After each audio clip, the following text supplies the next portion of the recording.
53ാമത് chief ജസ്റ്റിസായി justice സൂര്യകാന്തിനെ ശുപാർശ ചെയ്തിരിക്കുകയാണ് chief justice BR Gavai.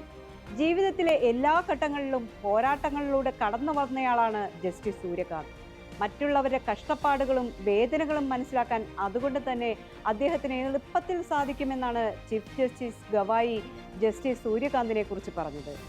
ആരാണ് ജസ്റ്റിസ് സൂര്യകാന്ത്? ബോർഡ് പരിശോധിക്കുന്നു.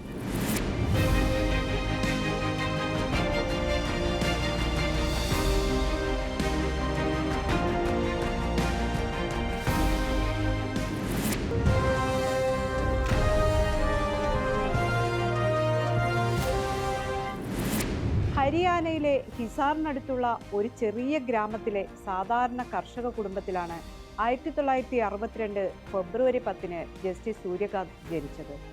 സ്കൂൾ അധ്യാപകനായിരുന്നു പിതാവ്. ഹരിയാനയിൽ നിന്നും ആദ്യമായി ചീഫ് ജസ്റ്റിസ് ആകുന്ന വ്യക്തിയാണ് സൂര്യകാന്ത്.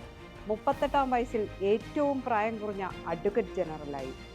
42ാം വയസ്സിൽ 2004 ജനുവരിയിൽ ജസ്റ്റിസ് സൂര്യകാന്തിനെ പഞ്ചാബ് ഹരിയാന ഹൈക്കോടതി ജഡ്ജിയായി നിയമിച്ചു. അവിടെ 14 വർഷം സേവനമനുഷ്ഠിച്ചു. 2018 ഒക്ടോബറിൽ അദ്ദേഹം ഹിമാചൽ പ്രദേശ് ഹൈക്കോടതി ചീഫ് ജസ്റ്റിസായി ചുമതലയേറ്റു. 2019 മെയ്യിൽ സുപ്രീം കോടതി ജഡ്ജിയായി സ്ഥാനക്കയറ്റം കിട്ടി. 2024 നവംബർ മുതൽ സുപ്രീം കോടതി ലീഗൽ സർവീസ് കമ്മിറ്റിയുടെ ചെയർമാനായിരുന്നു. നേരത്തെ അദ്ദേഹം നാഷണൽ ലീഗൽ സർവീസ് അതോറിറ്റിയിൽ 2 തവണ അംഗമായിരുന്നു. ജസ്റ്റിസ് സൂര്യകാന്തിന്റെ പല വിധിന്യായങ്ങളും പേര് കേട്ടവയാണ്. മനുഷ്യാവകാശങ്ങൾ, ഭരണഘടനാപരമായ വിഷയങ്ങൾ എന്നിവയുമായി ബന്ധപ്പെട്ട 1000-ലധികം വിധിന്യായങ്ങളുടെയും ഭാഗമാണ് ജസ്റ്റിസ് സൂര്യകാന്ത്. 2023 ജമ്മു കാശ്മീരിന്റെ പ്രത്യേക പദവിയുമായി ബന്ധപ്പെട്ട ആർട്ടിക്കിൾ 370 എടുത്തു കളഞ്ഞത് ശരിവെച്ചതുൾപ്പെടെയുള്ള സുപ്രധാന വിധിയുടെ ഭാഗമായിട്ടുണ്ട്.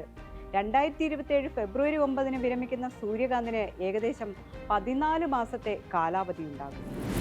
ഇന്ത്യയിൽ ചീഫ് ജസ്റ്റിസിനെ നിയമിക്കണമെങ്കിൽ നിലവിലെ ചീഫ് ജസ്റ്റിസിന്റെ അഭിപ്രായം തേടി നിയമമന്ത്രി കത്ത് നൽകുകയാണ് നിയമ നടപടിയുടെ ആദ്യഘട്ടം. പിന്നാലെ സീനിയോറിറ്റിയിൽ മുന്നിലുള്ള ജസ്റ്റിസിന്റെ പേര് നിർദ്ദേശിച്ച് ചീഫ് ജസ്റ്റിസ് സർക്കാരിന് കത്ത് നൽകും. നിർദ്ദേശിച്ച പേരിന് കേന്ദ്രാനുമതിയും രാഷ്ട്രപതിയുടെ അംഗീകാരവും ലഭിച്ചാൽ ചീഫ് ജസ്റ്റിസായി ചുമതലയേൽക്കും. നവംബർ 23 ജസ്റ്റിസ് ഗവായി വിരമിക്കുന്നത്. അങ്ങനെയെങ്കിൽ വരുന്ന നവംബർ 24 ജസ്റ്റിസ് സൂര്യകാന്ത് ഇന്ത്യയുടെ ചീഫ് ജസ്റ്റിസ് ആകും.